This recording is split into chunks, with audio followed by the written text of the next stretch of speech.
Olá, queridas e amáveis pessoas do YouTube, sejam bem-vindos a mais um vídeo, mais um react e parou. Greve de roteiristas e atores é uma B. Vamos entender através do canal do melhor crítico de cinema do Brasil, do YouTube BR, PH Santos, o que está acontecendo lá na crise, na greve, né, dos roteiristas e agora dos atores, não é mesmo? De Hollywood, né? Que impacta o mundo todo porque todos nós meu Deus, consumir é uma palavra difícil, hein? Consumismo, meu Deus, eu não consigo falar. Consumimos produtos, aí foi, da indústria cultural hollywoodiana, né? Americana, estadunidense. Vamos lá, né? Mas antes, vou tentar não falar nenhuma palavra difícil no jabá, né? Porque você sabe, você já foi alertado, você já foi avisado nos outros vídeos anteriores, porque eu sei, esse vídeo vai sair depois. Temporada de caça aberta aos espectadores recorrentes que não são inscritos. Você mesmo, você já assistiu, porque eu sei, o Analytics do YouTube tá me falando, você já assistiu mais vídeo aqui, mais de um vídeo e não se inscreveu no canal. Então nesse momento, antes do vídeo, veja se você tá inscrito. Veja se você tá inscrito e pague suas dívidas, se inscreva no canal do YouTube, deixe seu like, deixe seu comentário, seu compartilhamento. Não é inscrito? Se gostar do vídeo, é de graça, e se você quiser e você puder, se inscreva. E você que é inscrito, Pirâmide do Bem, traga mais um inscrito para o canal, me ajude a construir esse trabalho aqui, serei eternamente grato. Por enquanto não posso dar nenhum prêmio, nada, nenhum sorteio, mas quem sabe pra frente. A gente faz a Pirâmide do Bem que vai ter sorteios. A gente faz a Pirâmide do Bem com sorteios. Quem trazer inscritos e provar que trouxe mais inscritos, ganha alguma coisa. Mas lá no futuro, por enquanto você vai ganhar meu agradecimento, meu amor. Posso te apresentar em orações. Não sei. Vou te tratar como um ser humano lindo, maravilhoso que você é. Tá bom? Como eu trato todo mundo. Eu tento tratar, pelo menos. Mas chega de enrolação, vamos pro vídeo. Chega de bobagem da minha parte. Vamos lá pro vídeo. Nesse vídeo eu vou falar um pouco, apenas a ponta do iceberg, sobre as duas greves que estão acontecendo agora na indústria de audiovisual lá dos Estados Unidos. Há alguns meses houve a greve dos roteiristas e agora está prestes, quase para ser declarada, a greve do sindicato dos atores. E isso é histórico. Desde 1980 os atores e atrizes não entram em greve. Desde a década de 60 as duas categorias não dividem a mesma paralisação, tanto atores e atrizes quanto roteiristas. Eu quero te convidar aqui a entender as demandas e também dar uma limpada em alguns pensamentos simplistas a partir da minha opinião sobre esse movimento. Sim, filmes vão parar de vez, séries também. Nossas séries favoritas vão atrasar por conta dessa greve. E isso é uma boa, gente. Isso é muito bom. Isso é um absurdo de bom. Belo clickbait, pega. Bravo clickbait. Quando houve a greve dos roteiristas na primeira década dos anos 80, recebeu apoio de diretores, atores, atrizes e outros sindicatos também. Porém, ninguém parou junto com eles. Mas agora é diferente. A demanda dos roteiristas passa pelas demandas de outras categorias. Mais do que isso, os roteiristas estavam começando a ser encurralados, estavam começando a ser boicotados pelos estúdios e pelos chefões. Como a maioria ganha pouco, a tendência era deixar a greve rolar até que vários começassem a ficar sem grana, e daí o movimento seria naturalmente enfraquecido. Os estúdios já colocavam em prática alguns planos de contenção com relação à greve. Eles estavam levando as suas produções para fora dos Estados Unidos, roteiros engavetados estavam começando a ser usados, bem como não associados, isto é, aqueles que não participam do sindicato, estavam começando a ser contratados para novas produções. E aí você vê que diálogo com o patrão é máquina parada, parceiro. Porque viu, ó, onde o diálogo com o patrão leva? Vai tentar demandar com o patrão, vai tentar dialogar com o patrão. Não, porque na reforma trabalhista você dialoga com o seu patrão, né? Você faz o acordo. Aí o acordo. Olha os acordos aí. Por isso que certos roteiristas e artistas, diálogo com o patrão é máquina parada, parceiro. Diálogo com o patrão é roteiro parado, é caneta e papel parado, é atuação parada. Diálogo com o patrão é máquina parada, pô. É parar tudo e vamos ver se o patrão sobrevive sem. Vamos ver se a Universal, a Disney, Columbia Pictures sobrevive sem os roteiristas e sem os atores. Não sobrevive, né?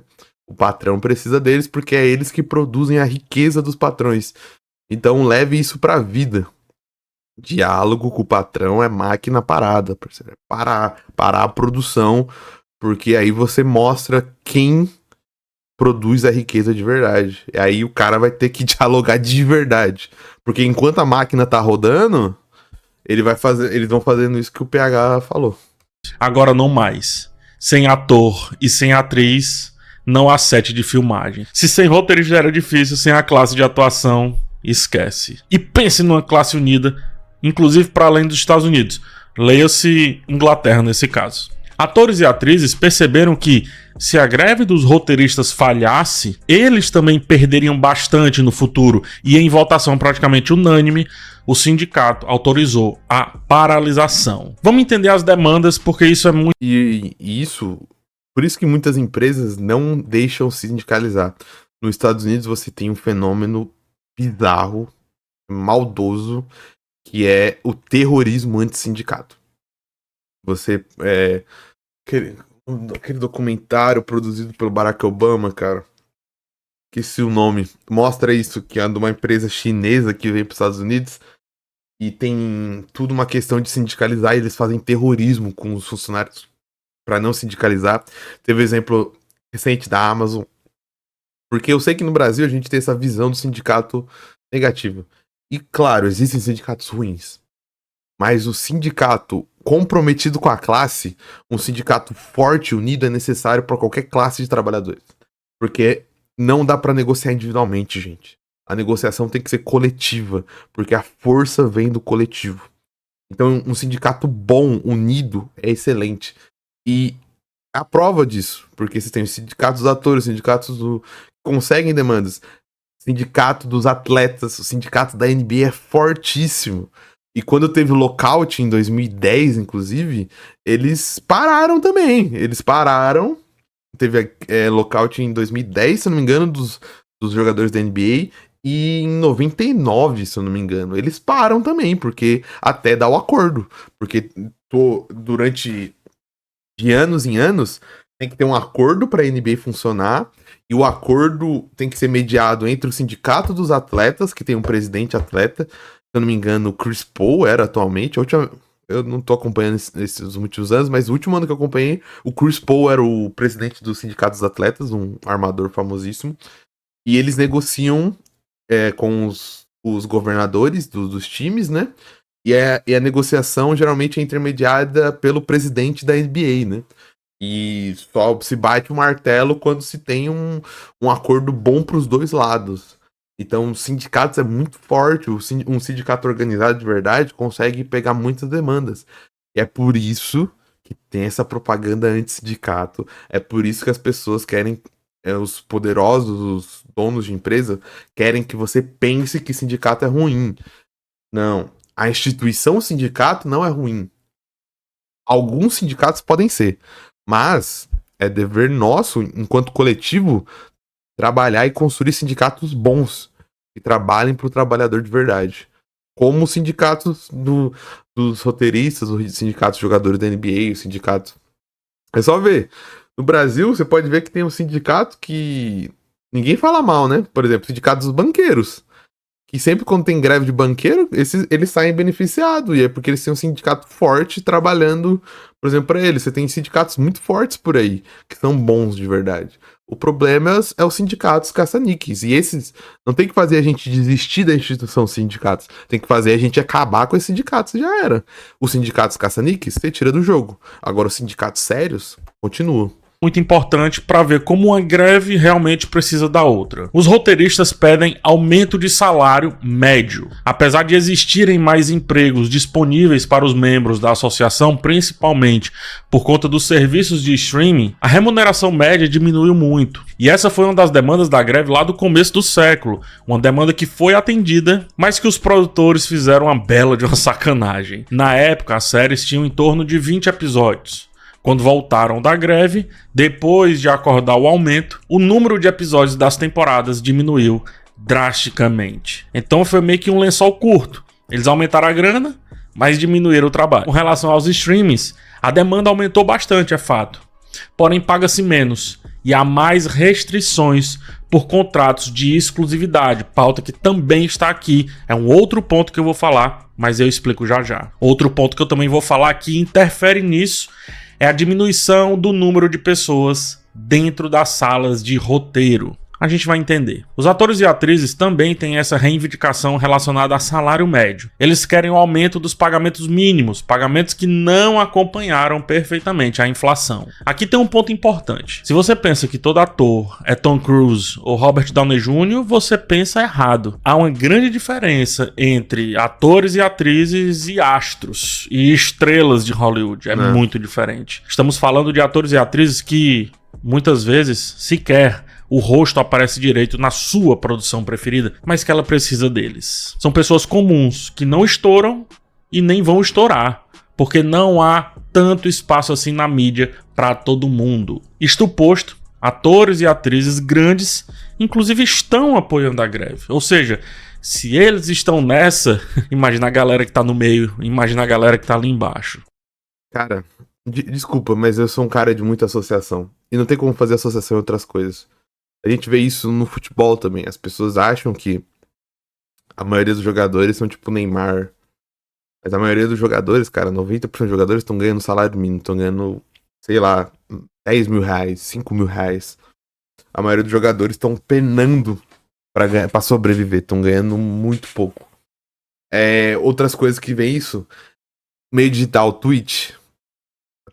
A galera acha, muitas pessoas se iludem e acham que streamers ganham igual o Gaules, o Alanzoca. Não, esses caras são 1%, 0,1%.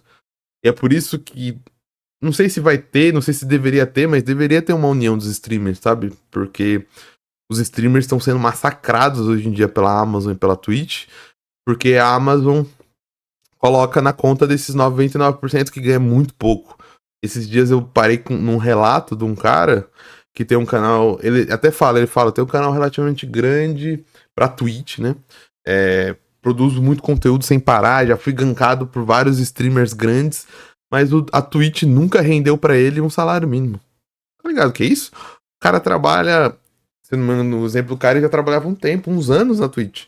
E o cara nunca teve um salário mínimo na Twitch. Ou seja, a Twitch ganha milhões com ele, porque passa propaganda a rodo, pega um percentual do sub, mas ele nunca conseguiu tirar um salário mínimo, tá ligado? Só que fica nessa fantasia dos grandes, né? Das elites. E muitas vezes, e não é um valor moral, tá ligado? Não tô julgando os que estão grandes. Mas muitas vezes esses grandes deviam ter como exemplo esses atores grandes aí. E ver que, cara, a demanda do meu companheiro de classe é minha demanda mesmo. Não é porque eu tô ganhando mais, é minha demanda também. Porque o próximo ferrado pode ser eu, tá ligado? Com relação aos roteiristas, a mesma coisa. Nem todo mundo é Spielberg, mas inclusive George Martin, Neil Gaiman e outros nomes estão lá fazendo piquete, estão lá segurando cartaz. Você, eu sei que você existe, você que chama esses caras de vagabundo, fala deles. E é por isso que roteiristas e atores juntos mudaram o cenário. Fala que o Neil Gaiman é vagabundo? Agora o cenário é outro.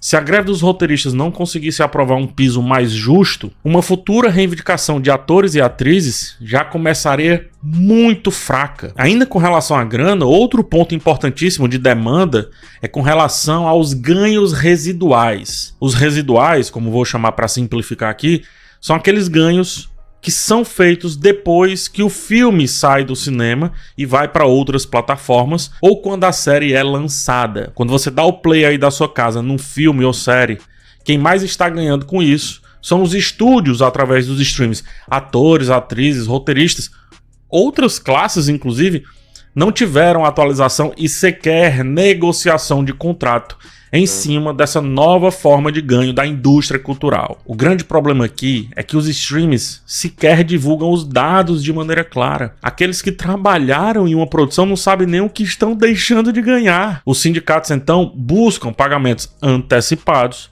que prevejam os residuais ou, por que não, o pagamento em cima do que foi exibido. Acontece assim, é muito pouco, mas acontece no Spotify, acontece inclusive aqui comigo no YouTube. E veja bem, tem mais classes aí que, se fossem unidas, poderiam mudar um pouco o mercado. Mas são outros 500. Esse do Twitch, igual eu falei anteriormente? dos residuais. Vamos deixar no ar, né? Ou os próprios YouTubers, né? Os próprios YouTubers em questões como a PL, que deveria ter deixado mais claro a questão das regras e tudo mais, né? É um novo campo que precisa ser colocado nos contratos, precisa ser levado em consideração. E para mim esse é um dos grandes pontos da greve, porque ele pode mudar a negociação desse salário médio, pode mudar a negociação com relação a ter ou não mais gente participando das produções e por aí vai. Porque essa negociação, ela pode impactar todos os ganhos de todas as categorias, de diretor até a turma de efeitos visuais. Inclusive sobre efeitos visuais é uma greve mais difícil, porque a gente está falando de estúdios espalhados pelo mundo e de uma galera que ainda não está tão unida. São trabalhadores muito recentes, né? É uma classe muito recente que não se uniu como as outras classes se uniram. E, igual o PH falou, às vezes o estúdio tá na Índia, tá ligado? E qual a jurisdição? Como eles reivindicam? Às vezes até o estúdio lá na Índia quer reclamar, quer falar, mas pô, como que eles se juntam a uma greve nos Estados Unidos, né? É um papo parecido, mas é diferente, eu posso fazer em outro vídeo. Agora com relação a RH, né? Recursos humanos. Do lado dos roteiristas, eles pedem um plano de carreira mais definido, com espaço dentro da indústria para roteiristas aprendizes, bem como a definição de um número mínimo nas chamadas salas de roteiristas. Se engana quem pensa que roteiro de uma série ou de um filme é totalmente de quem o assina. Os roteiros são definidos a várias mãos. Na maioria dos casos, mãos que a gente nunca nem ouviu a quem pertencem. Salas de roteiristas precisam ser representativas, diversas, precisam de diferentes origens ali para conseguir fazer uma produção funcionar bem para diferentes públicos. Se você vai fazer ação, por exemplo, convém ter na sala de roteirista alguém que tenha experiência nisso. Se você vai falar de negritude, a mesma coisa tem que acontecer, e assim vão vários casos. As salas têm diminuído porque as produções aumentaram, só que diminuem as salas, ficam só os grandes nomes já consolidados, e aumenta-se bastante a barreira de entrada para novatos. E isso precisa mudar, portanto, um plano de carreira, principalmente para quem está começando. Nesse sentido, a solicitação dos atores e atrizes é um pouco mais generalista, tá? Eles querem melhorias no local de trabalho e ponto. É isso que tem nos manifestos, pelo menos até agora. E aqui eu volto a dizer, nem todo ator ou atriz é astro, ou seja, a maioria é submetido sim a questões de insalubridade. São poucos os que sequer têm um camarim com ar-condicionado. E imagina a galera da técnica. Agora a outra... Imagina o cara do... Se o roteirista e o ator que são as estrelas, imagina o cara que tá segurando o microfone, parceiro.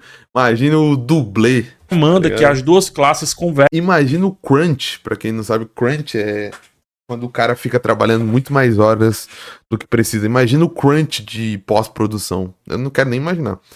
É um problema que a gente tem muito nos videogames, cara. Os videogames têm uma cultura insalubre do crunch. É praticamente as grandes empresas, é tradição no final do ciclo de desenvolvimento, ou às vezes, infelizmente, no ciclo de desenvolvimento total de um jogo, você ter o crunch final. É quase como se fosse uma tradução.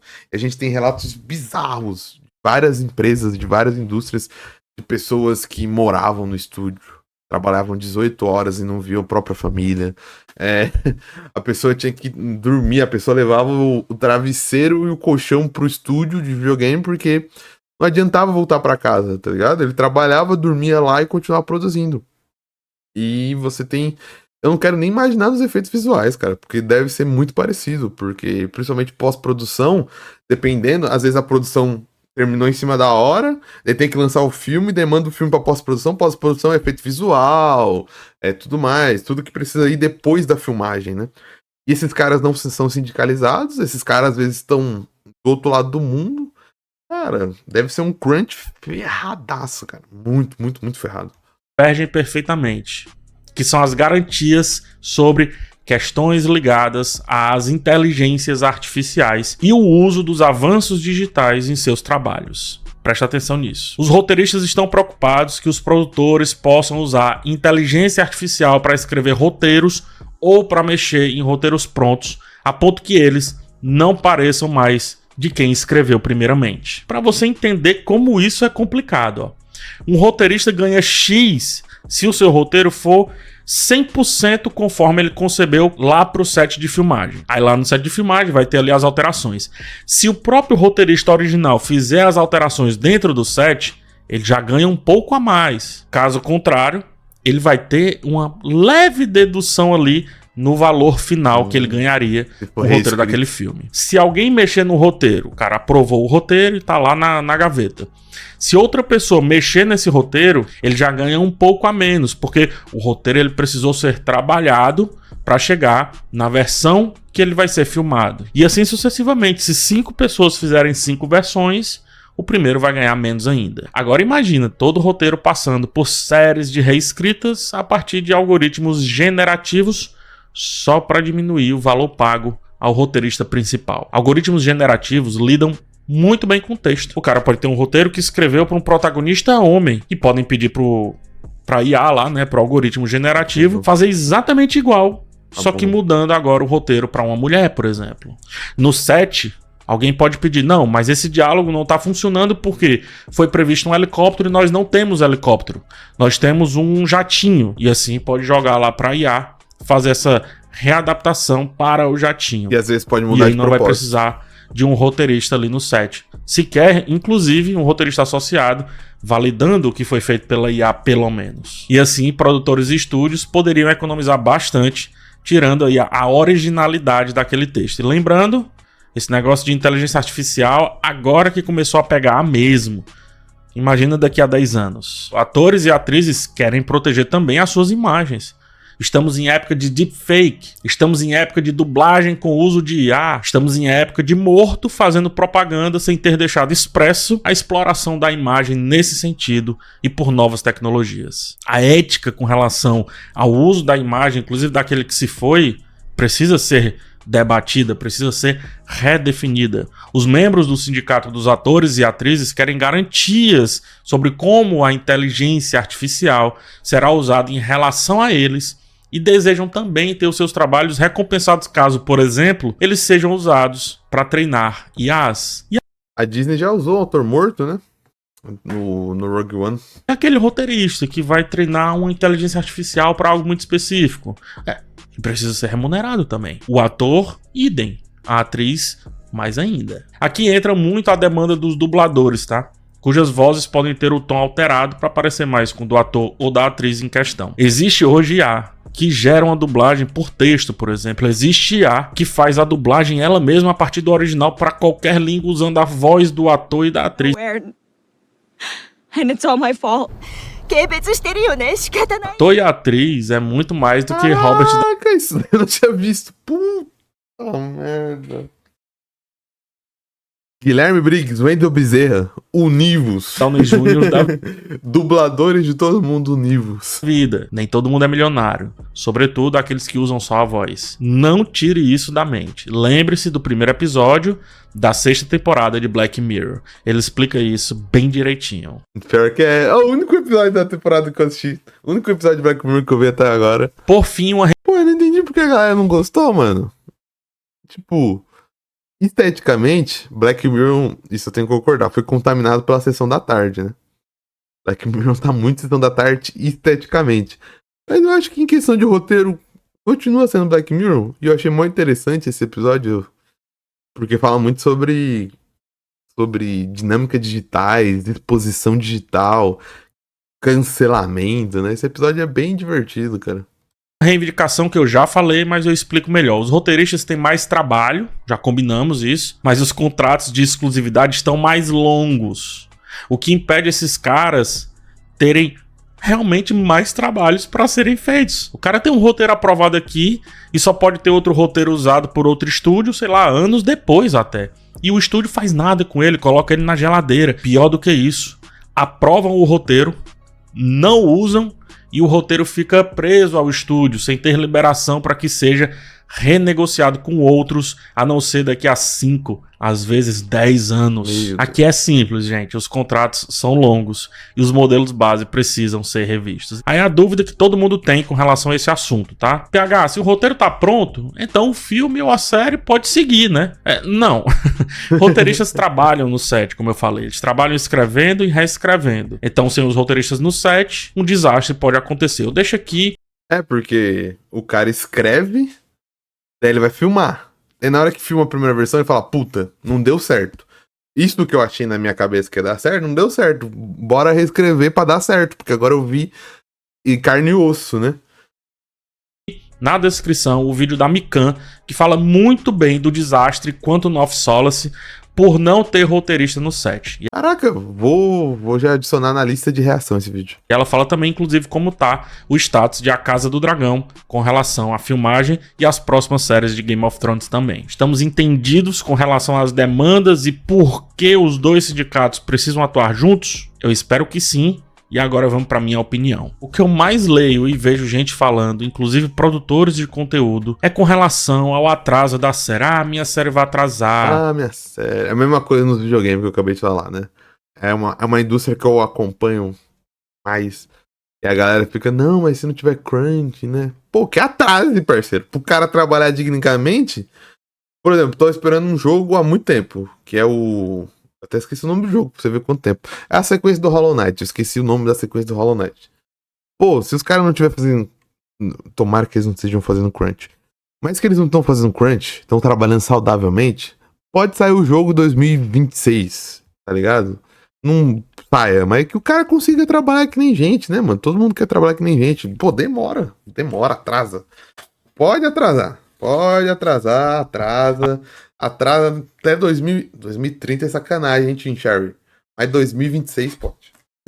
Ah, meu filme querido, vai ter que parar. Gente, é lógico, greve tem que incomodar. Eu escrevi no Twitter e... Tem um monte de filme aí na Netflix, rapaziada. Tem 3 mil filmes pra assistir na Netflix. Relaxa, vai assistir filme antigo. Assiste filme antigo, parceiro. Tem um monte de série. Pô, tem série a dar com pau aí pra assistir. Pô, relaxa. Caramba, entretenimento vai faltar. Repito aqui, as reivindicações são válidas demais. Precisam ser estudadas e atendidas. A falta de conversa com os roteiristas por meio dos estúdios não podia ficar assim. Não tem como não conversar, sobretudo agora, com ambos sindicatos em greve. E diálogo com o patrão é máquina parada, não dá pra dialogar fazendo filme. Se alinhados, como eu acredito que eles estão, mostrei aí nas demandas, teremos sim grandes mudanças nas categorias e merecem. Eles são, além de trabalhadores, artistas. Nós, produtores de conteúdo, vivemos à sombra do trabalho deles. Nós, produtores de conteúdo, nos alimentamos dos trabalhos sem eles, sem o nosso. Então, para eles, tudo o que eles reivindicarem. Eles felizes, a gente aqui, meu amigo, ó, mais feliz ainda. Tá todo mundo aí reclamando que a produção caiu de qualidade, que isso, que aquilo outro? Você já viu o trabalhador infeliz trabalhando bem? Eu não. E olha que eu passei muito tempo trabalhando em escritório. São eles que fazem a roda girar. Sem eles, nada. Por isso, para eles, absolutamente tudo. Ainda que você não entenda sobre consciência de classe, é tudo bem. Mas você há de compreender que a disparidade entre o dono do estúdio e o cara que vira a noite escrevendo é, no mínimo, gigante, colossal. Aí eu te pergunto, você vai ficar de que lado? Do dono do estúdio? Né? Sério? Por acaso você é dono de estúdio? Eu não tô sabendo, porque só se for assim. É natural que muitos de vocês estejam frustrados com as interrupções de suas séries, seus... Se for, aceita a reivindicação dos artistas, caramba. Para de ser babaca se você é dono de estúdio. Se você não é dono de estúdio, para de ser babaca também. filmes do coração. Mas é importante entender que greves não são ações tomadas de ânimo leve. Não é a primeira opção, jamais. Elas são uma resposta, uma forma de protesto e por isso precisam, como eu disse, precisam incomodar, precisam chamar atenção, porque são usadas quando os trabalhadores sentem que suas vozes não estão mais funcionando e os seus direitos estão sendo negligenciados. Aí só resta gritar. Greve é grito e grito assusta. É preciso assustar, tem que ser assim. Tem que A assustar. gente, do conforto do nosso lar consumidor, pode ver aí o vasto catálogo de filmes e séries que já foram produzidos ao longo da história do cinema e da televisão. Se você pegar um ano pra ver de série, você já tá compensado durante toda essa greve e mais umas 3. E mais do que isso, foque bem nesse ponto. A greve é nos Estados Unidos, tá? Há inúmeros lançamentos pelo mundo, clássicos, produções independentes e filmes estrangeiros que oferecem experiências tão ricas e envolventes quanto as das produções mais recentes dos Estados Unidos. Vai assistir novela, cara. Um monte de novela boa pra assistir aí no Viva, Não é à no Globoplay. Mas eu tô falando sério, tipo, vai assistir uma novela boa. Você quer conteúdo infinito? Novela tem 1000 episódios, mano. Você vai ter... Só de novela boa aí, você vai ter conteúdo por uns 2 anos. Você nem vai perceber que a greve acabou e você vai estar se divertindo ainda com o Tom Hanks brasileiro, nosso Tony Ramos, fingindo ser, sei lá, italiano, grego, indiano, tantas etnias que ele já interpretou. toa que a Netflix, sabendo do que viria, apostou com força nesse 2023 e 2024 nas produções sul-coreanas. Ou você acha que foi coincidência? Foi contingência, é o nome disso, contingência. O fato é, sem os talentos e esforços desses profissionais que resolvem gritar, seu entretenimento estadunidense seria muito menos diverso e muito menos emocionante. Portanto, enquanto a gente aguarda a resolução dessas greves, talvez a gente possa usar esse tempo para apreciar as maravilhas que já temos e também refletir sobre a importância de apoiar os direitos dos trabalhadores em todas as indústrias. Eu torço para que as reivindicações deem certo. Eu tô 100% do lado de quem trabalha para fazer essa roda girar. Empresários precisam ouvir, precisam se adaptar, precisam discutir e precisam chegar em um acordo mais justo. A indústria cultural fere demais essa classe que trabalha no dia a dia. Usa-os e descarta-os a bel prazer.